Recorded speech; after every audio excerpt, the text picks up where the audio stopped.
You know, when Danny McBride of all people is smarter than the captain of the entire crew, you know that crew's in really deep shit.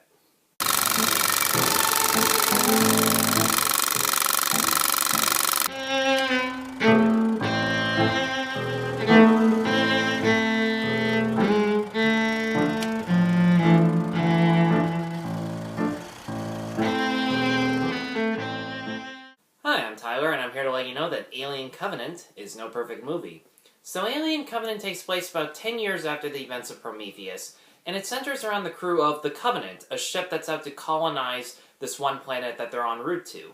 But when they decide to investigate a closer and seemingly more habitable planet that they seem to have discovered by accident, they come across David, who's once again played by Michael Fassbender, as well as the alien pathogen that spreads amongst the crew. And of course, shit goes wrong. Ridley Scott's direction, for the most part, is done in a similar vein to the first Alien, as well as Prometheus, where he films his actors almost entirely on sound stages and real-life locations, with the xenomorphs mostly being portrayed by actors in bodysuits with animatronic heads. Some of these suit performers are as young as 8 years old in order to portray the xenomorphs when they're in their premature stage. Sometimes there is a little too much rapid editing and really dark locations that keep you from really seeing what's going on in the scene, but for the most part, when a xenomorph is on screen and it's staring at someone right in the eye, it's really nerve-wracking to watch. And even though a lot of the characters are so thinly developed that it's so obvious who's there just to die, the characters with depth are engaging enough thanks to the actors' performances. Michael Fassbender, once again, fantastic and creepy as David, and the film delves deeper into his fascination and curiosity for creating other specimens, especially when we see the results of these experiments that he's been conducting all these years after the events of Prometheus, and just how far he's willing to go in order to see that his creations are perfected and protected from other people. Katherine Waterston was serviceably good, especially during the final act, where just looking in her eyes we can see the fear and determination that she has in wanting to kill the alien and save the colonists on the ship. And Danny McBride was surprisingly really good dramatically, especially considering he spends the majority of the movie separated from the rest of the crew, and as the main pilot, he has to figure out a way to locate the crew and save them without risking the lives of the other colonists on board. Billy Crudup, on the other hand, while technically giving a good, serviceable performance and trying as hard as he can, I'm aware of that, is one of the dumbest characters in a horror movie I've seen in a long time, and the main reason that is because somehow he's the captain of this fucking ship, and I have no idea how that's even possible.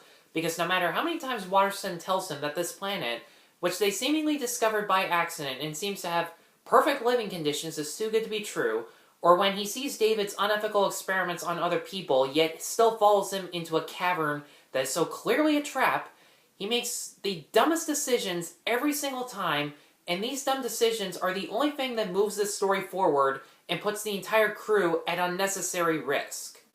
But my biggest problem with this movie is that because Prometheus was criticized for leaving so many questions up for interpretation, and for being so different from the Alien franchise in regards to its story, characters, and mythos, that this movie takes a safer route by having a much simpler story, and characters who explain pretty much everything like the audience is full of idiots. Because Prometheus was such a different film, it was a lot more unpredictable, and the use of foreshadowing and symbolic imagery made the film's themes of how advancement of science and technology could be humanity's downfall a lot more engaging and thought-provoking. In Covenant, we already know exactly what's going to happen and how it's going to happen. They're going to land on a mysterious planet. One of them is going to make the stupid mistake and get trapped by a facehugger. There's going to be an alien that bursts out of its chest. A badass heroine is going to have to fight that alien at the very end of the movie, and there's an evil robot who stands in her way and is trying to help the alien kill everyone on board. We know exactly what's going to happen and how it's going to happen, as opposed to Prometheus, where, whether you like the movie or not, you didn't know what direction it was going in. And like I said, the dialogue is beyond expository that it's completely ridiculous. There's so many times where two characters are just walking around a spaceship explaining the backstories of the characters of Prometheus in case we haven't seen the movie already. And there's so many times where they stop, stare at something and go, "What is this? How did this spaceship get here? Where did she go? How is there wheat growing on this living planet?" I don't know. Why don't you keep exploring, we'll keep watching, and then we'll find out. If you weren't a fan of Prometheus and you want to see a film that's in a similar vein to the original Alien franchise, chances are you may enjoy this film. It is well acted, the effects are really good, and there are a couple really intense moments. But if you appreciated Prometheus for how challenging and different it was from the rest of the franchise, you're going to think Ridley Scott is just playing it safe in this movie, which is honestly how I felt. And for that reason, I'm going to give Alien Covenant a 3 out of 5. Guys, thanks as always for watching. Be sure to like, subscribe, check out my other reviews at NoPerfectMovie.com. And once again, thank you all very much for watching. Take care.